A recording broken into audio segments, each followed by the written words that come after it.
자, 우리는 지난 시간을 통해서 우리 탕자의 비유, 소위 탕자의 비유를 함께 살펴보았는데, 우선 제목부터 좀 바꿔보았죠. 이 비유의 주인공은 탕자가 아니라 아버지였습니다. 해서 은혜로운 아버지의 비유라고 부르는 것이 맞다고 말씀을 드렸습니다. 아버지를 향해 적대감을 가지고 있었던 탕자를 아버지는 이미 다 용서해 놓으시고 그가 돌아오기만을 손꼽아 기다리고 있었습니다. 혹시라도 이 자리, 아버지를 향한 적대감을 가지고 계셨다가 오늘 이 자리에 오신 분들이 계시거든. 이미 여러분을 용서하시고 팔 벌려 여러분을 기다리시는 주님의 품에 안길 수 있는 그런 귀한 은혜 있게 되기를 바라고, 그 하나님의 기쁨이 여러분 심령 가운데도 동일하게 경험되는 그런 귀한 은혜 있게 되기를 바랍니다. 또한 이 비유의 핵심적인 메시지는 아버지가 크게 기뻐할 때 그걸 큰아들도, 지켜보고 있던 큰아들도 함께 기뻐해 주기를 바랬다는 것이 핵심적인 요점이었죠. 교회는 그런 곳이 되어야 합니다. 하나님을 향해 적대적인 이 세상으로 나아가 아버지의 사랑에 대하여 말하고 속히 그들로 하여금 집으로 돌아올 것을 선포하는 곳이 되어야 합니다. 아버지께 돌아올 것을 권고하는 교회가 되어야 할 것입니다. 그러므로 교회는 전도하는 곳이 되어야 한다는 것이 우리 지난 비유를 통해 우리가 함께 나눠본 내용이었습니다. 오늘은 은혜로운 포도원 주인의 비유를 여러분과 함께 살펴보고자 합니다. 오늘 설교에 세 가지 요점이 있습니다. 그 첫 번째 요점은 이것인데, 오늘 비유 속 등장하는 포도원 주인은 필요한 것 이상으로 품꾼을 고용하게 됩니다. 먼저는 마태복음 20장 1절 말씀을 함께 보겠습니다. 우리 같이 한번 읽어주시죠. 함께 읽겠습니다. 시작. 천국은 마치 품꾼을 얻어 포도원에 들여보내려고 이른 아침에 나간 집주인과 같으니 하였어요.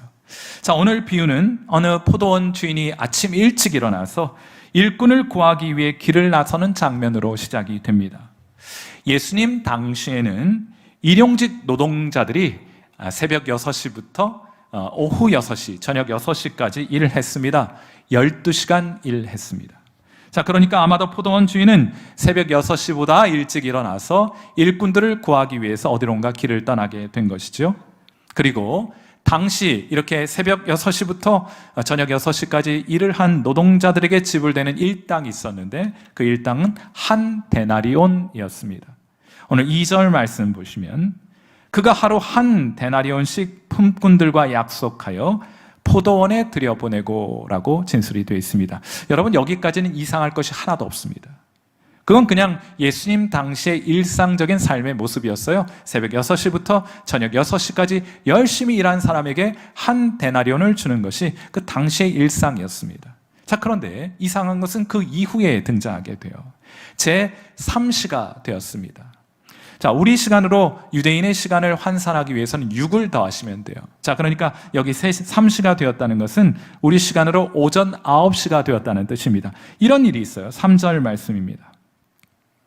또 제3시에 나가보니 장터에 놀고 서 있는 사람들이 또 있는지라 하여 이 9시에 주인이 또 나아가서 품꾼을 구해오는 장면이 소개가 되어 있습니다. 자, 그런데 이런 이상한 장면은 제6시에도 제9시에도 있었습니다. 우리 시간으로 따지면 정오가 되는 12시와 오후 3시에도 나가서 일꾼을 구해온 것이에요. 게다가 주인은 제11시에도 나가보았습니다. 여러분, 제11시면 우리 시간으로 몇 시예요? 거기다가 6을 더하면 17시니까 몇 시입니까? 오후 5시에도 일꾼을 구하러 나아갑니다. 이해가 되지 않아요. 일과가 끝나기 1시간 전인 오후 5시에 이 포도원 주인은 장터로 나아가서 또 일꾼을 구하기에 나아가게 되는 것입니다. 자, 거기에 나아가 봤더니 여전히 장터에는 어슬렁거리면서 서 있는 사람들이 있었습니다. 포도원 주인이 이들에게 다가서서 묻습니다. 너희들은 어찌하여 종일토록 일하지 않고 여기 서 있는가 하고 물었어요. 그러자 이들이 이렇게 대답합니다. 마태복음 20장 7절 말씀이에요. 같이 한번 읽어봐요. 시작. 이르되 우리를 품꾼으로 쓰는 이가 없음이니이다 하고 말을 해요. 여러분, 여기 예수님께서 지금 너희들 왜 장터에서 놀고 있느냐, 왜 이렇게 게으름 부리고 있느냐, 이렇게 말씀하신 것이 아니고 진짜 물어본 거예요.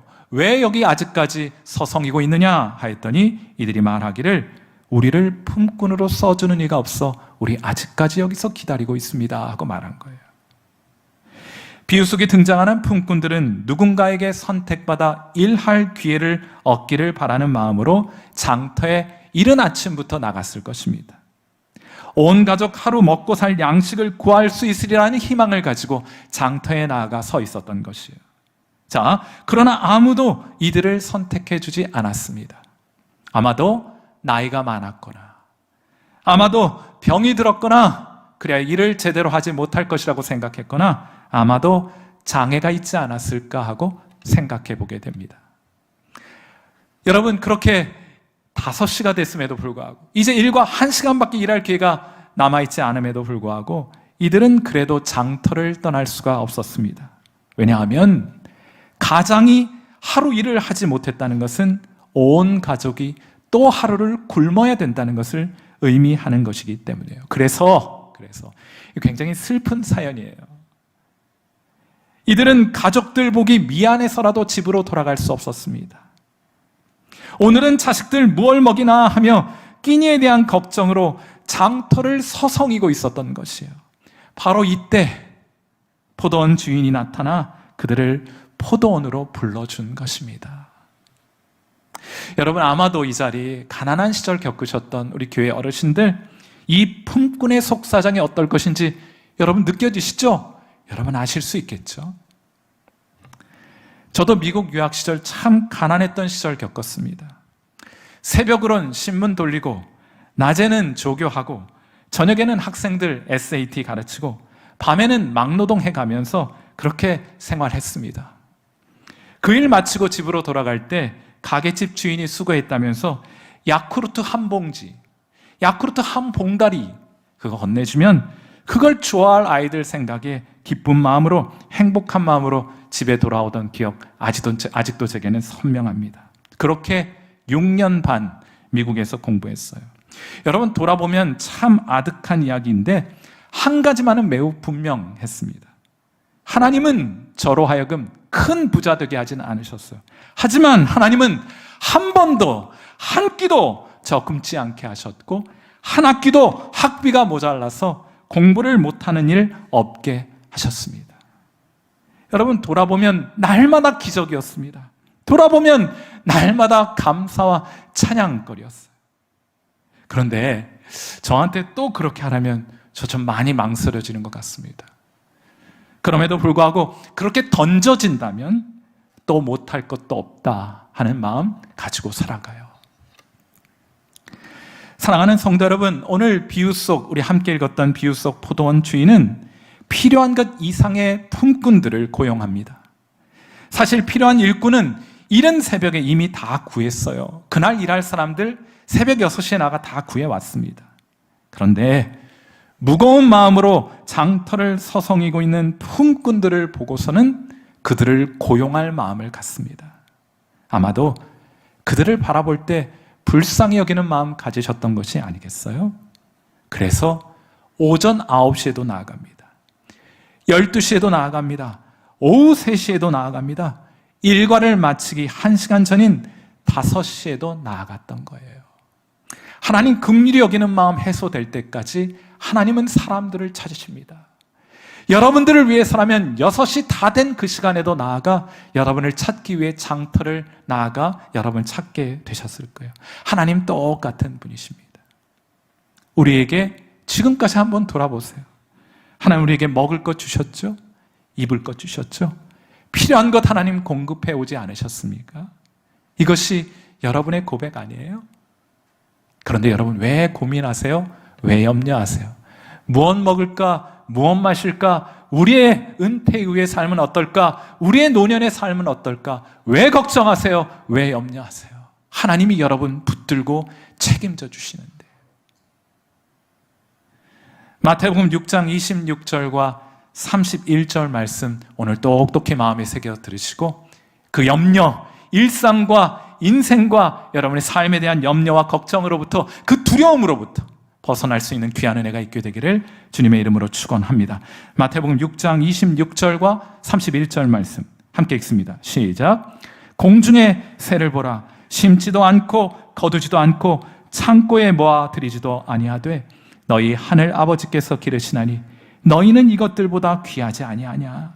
그러므로 염려하여 이르기를 무엇을 먹을까, 무엇을 마실까, 무엇을 입을까 하지 말라. 아멘. 예수님이 오늘 이 아침 인생의 염려와 근심으로 가득한 저와 여러분을 향해 이렇게 말씀하십니다. 그러므로 염려하여 이르기를 무엇 먹을까, 무엇 마실까 염려하지 말아라 하는 말씀 들려주시는데, 여러분 이 말씀에 아멘으로 화답하실 수 있겠습니까? 하나님이 여러분 책임져 주신다고 말씀하셨어요. 지금까지 그래 왔었잖아요. 맞습니까? 지금까지 하나님 여러분 지켜오셨죠? 필요한 거 공급해 오셨죠? 여러분과 함께 하셨죠? 앞으로도 그렇게 하실 줄 믿으십니까? 아멘. 그러므로 성도들은 염려하지 않습니다. 걱정하지 않습니다. 다만 하나님을 바라보고 오늘 힘차게 살아가면 되시는 거예요. 오늘 본문 속 등장하는 포도원 주인은 필요 이상으로 일꾼을 고용합니다. 두 번째 요점은 이것인데, 포도원 주인은 모두에게 똑같은 임금을 지불합니다. 자, 드디어 품꾼들이 하루의 일과를 마치고 품삯을 받는 시간이 되었는데, 가장 늦게 온, 그래요, 꼴랑 1시간 일했던 오후 5시에 들어왔던 사람들에게 불러서 일당을 지불합니다. 마태복음 20장 9절 말씀.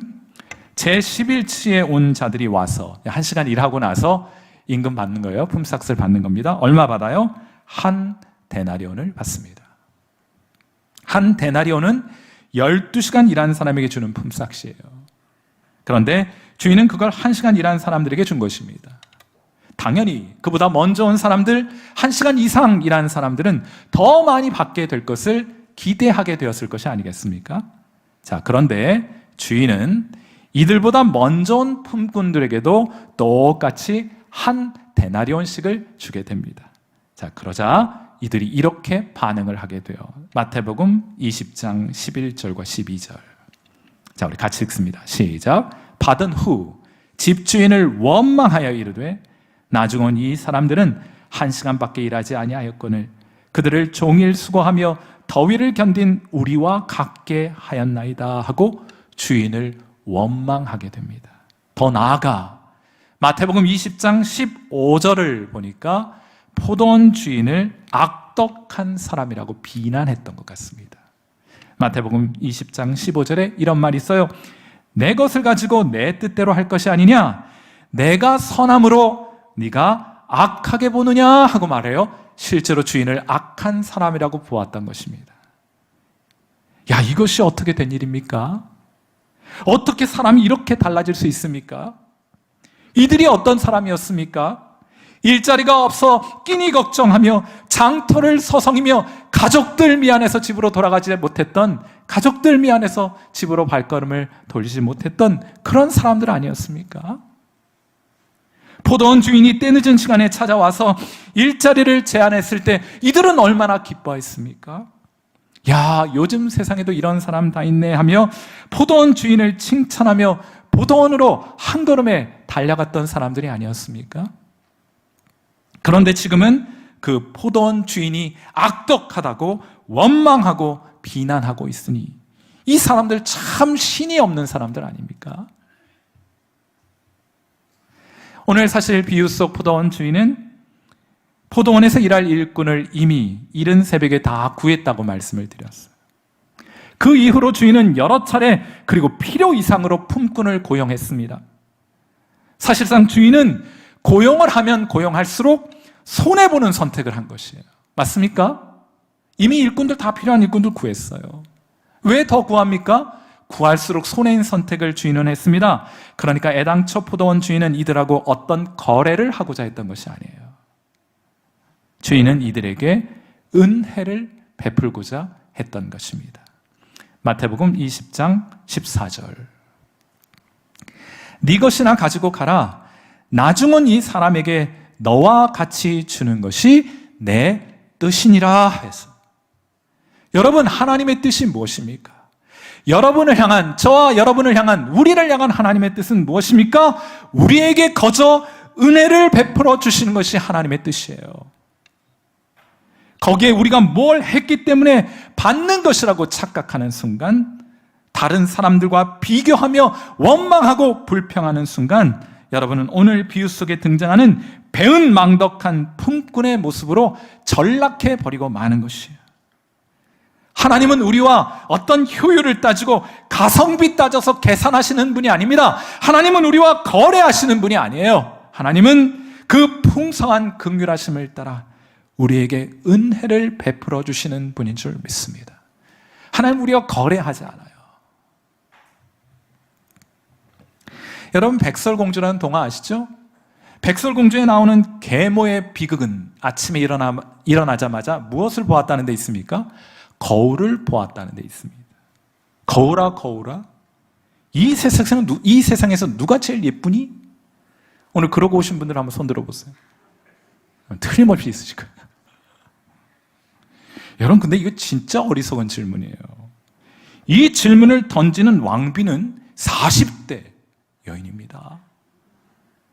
비교의 대상이 되는 백설공주는 이제 10대 소녀예요.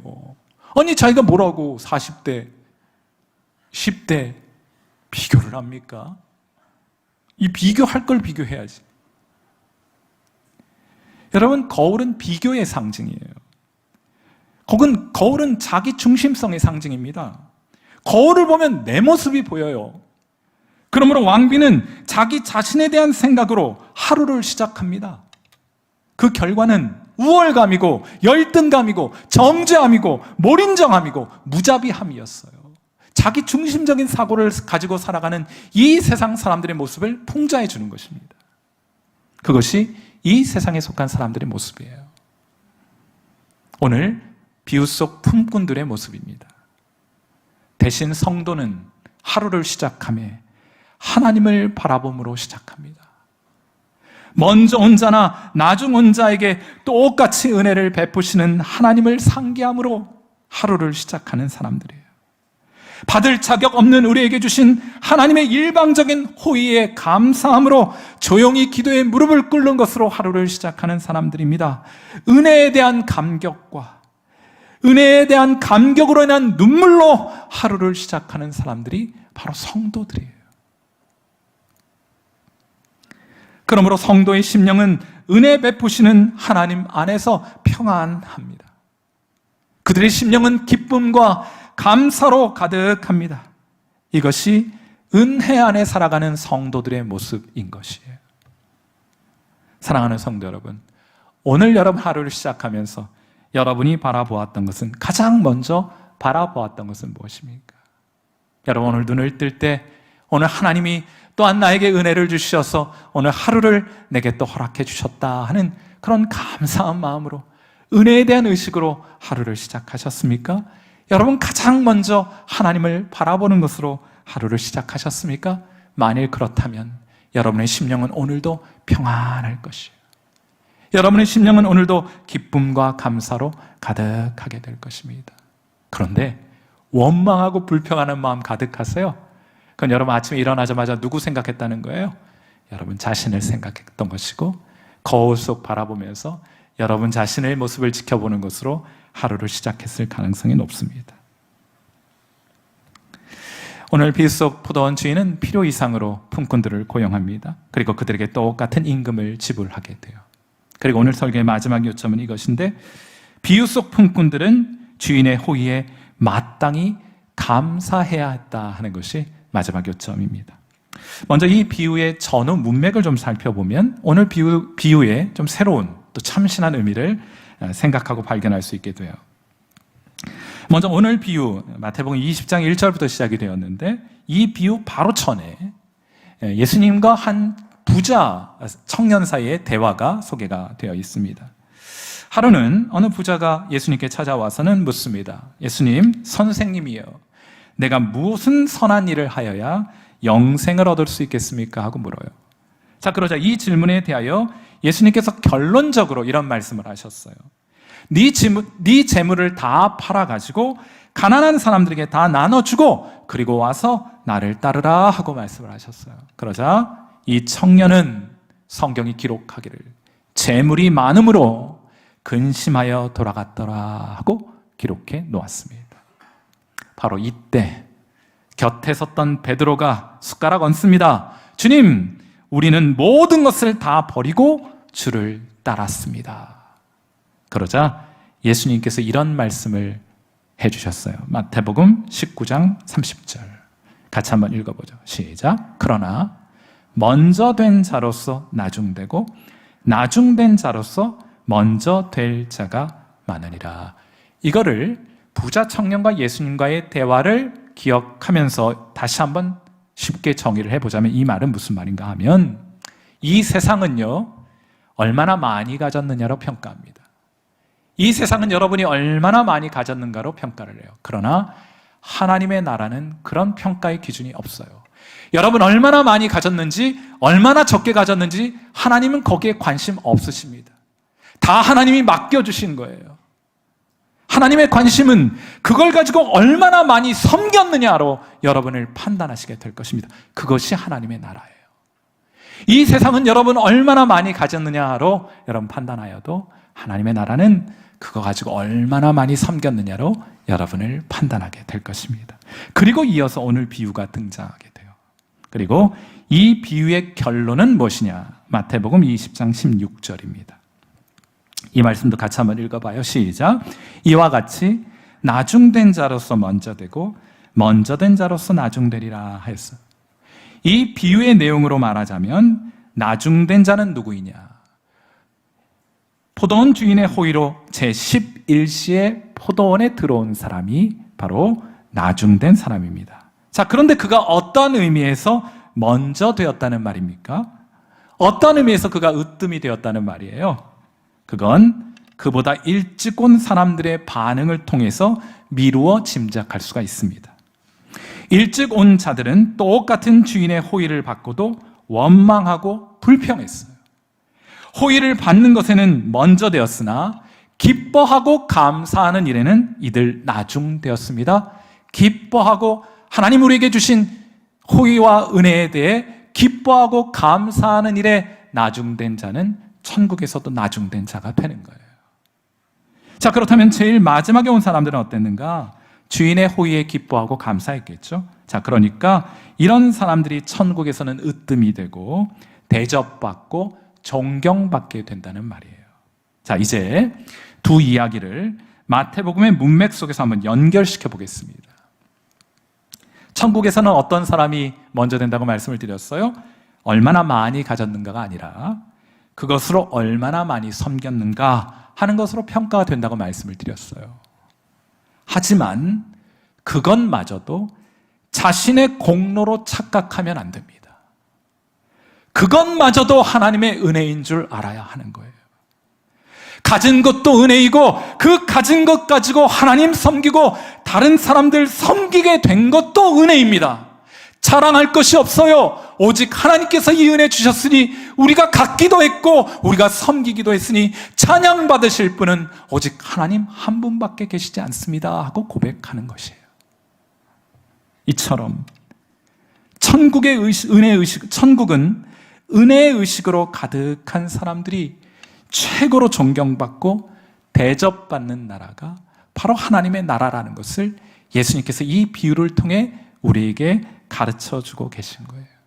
그래서 기뻐하고 그래서 감사할 줄 아는 사람들의 나라가 천국입니다.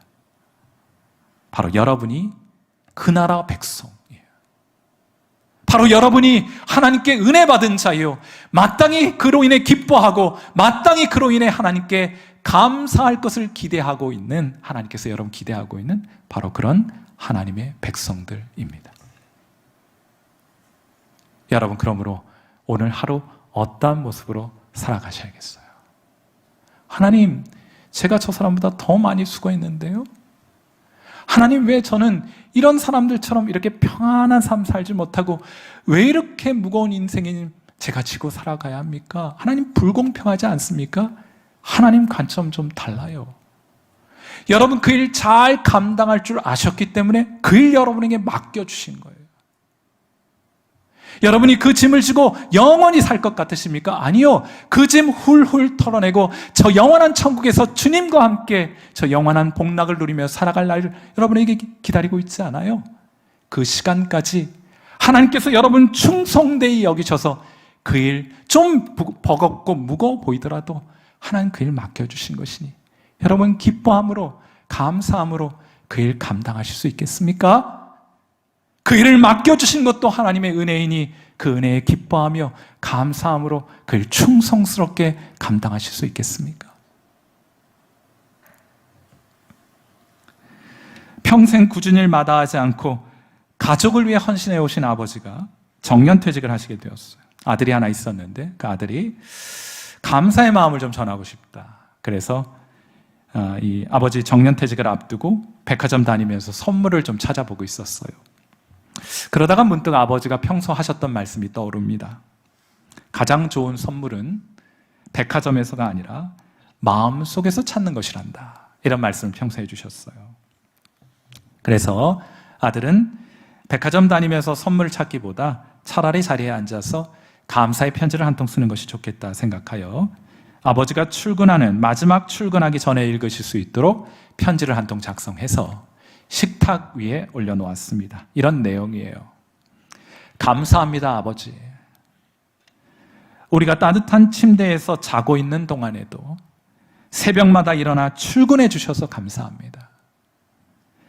어린 시절 제가 참가한 야구 시합을 한 번도 빠짐없이 보러 와 주셔서 감사합니다. 다른 아버지들이 시끄럽게 떠들 때에도 말없이 저를 지켜봐 주셔서 어머니를 진심으로 사랑해 주셔서 감사합니다. 누군가의 포옹이 몹시 필요할 때 저를 따뜻하게 안아주셔서 밤이 깊어 집까지 걸어가기가 무서웠을 때 마중 나와주셔서 초등학교 1학년 때 제가 만들어드린 볼품없는 종이 넥타이를 기쁘게 걸어주셔서 패자를 응원해 주라고 가르쳐 주셔서 저를 위해 기도해 주셔서 감사합니다, 부탁합니다라는 말은 아무리 자주 말해도 지나치지 않다고 가르쳐 주셔서 감사합니다. 한 아들을 잃으신 후에도 아마 첫째가 먼저 세상을 떠난 것 같은데 한 아들을 잃으신 후에도 저에게 생명을 주셔서 감사합니다.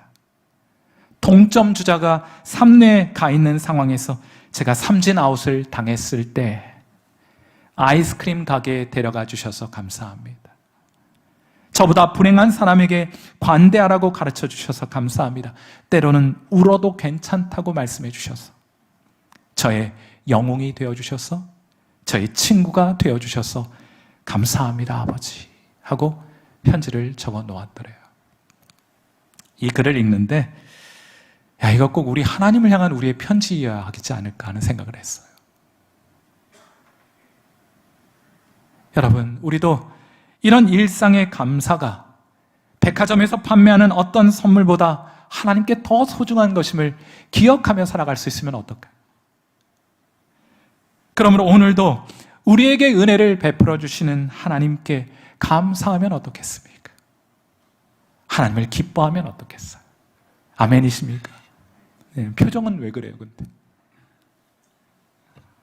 사랑하는 귀한 성도 여러분, 하나님께서 우리에게 많은 은혜를 주셨어요.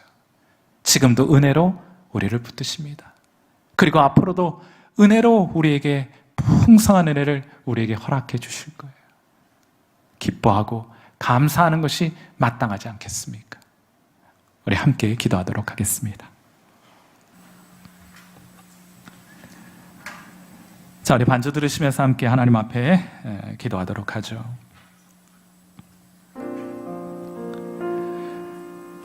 우리 매 순간 우리에게 베푸신 하나님의 풍성한 은혜를 기억하고 우리 더 깊이 깨달을 수 있도록 우리 하나님 앞에 기도합시다. 우리에게 주신 그 은혜마저도 하나님의 은혜의 눈을 열어 깨닫게 하시고 보게 하지 않으시면 우리는 은혜인 줄 모르고 지날 때가 너무 많은 것 같아요. 그러므로 오늘 멈추어 서서 하나님께 간구합니다. 하나님 주의 성령을, 그 계시의 정신을 우리 가운데 부어주셔서 우리로 하나님의 은혜를 더 깊이 깨닫게 하옵소서. 이 은혜에 대한 깊은 인식이 우리의 마음으로부터 우러나오는 하나님을 향한 감사로 표현될 수 있도록, 찬양으로 표현될 수 있도록, 주님의 은혜에 감사하는 마음에 있어서는 어느 누구에게도 뒤지지 않도록, 이 세상적인 기준으로 보면 우리 다른 사람보다 앞서지 못할지 몰라도 하나님을 향한 감사에 있어서는 저 2등하지 않을 거예요. 하나님 1등할 거예요. 하나님, 제가 주님 높여드리고 찬양하고 감사하는 것에는 제가 1등할 거예요. 하나님 앞에 그런 귀한 고백을 우리 시간 함께 드리고, 우리 성일교회가 그 일에 있어서는 1등하는 교회가 될 수 있도록 우리 시간 한 마음으로 주님을 향해 감사와 기쁨의 고백을 올려드리겠습니다. 함께 기도하겠습니다.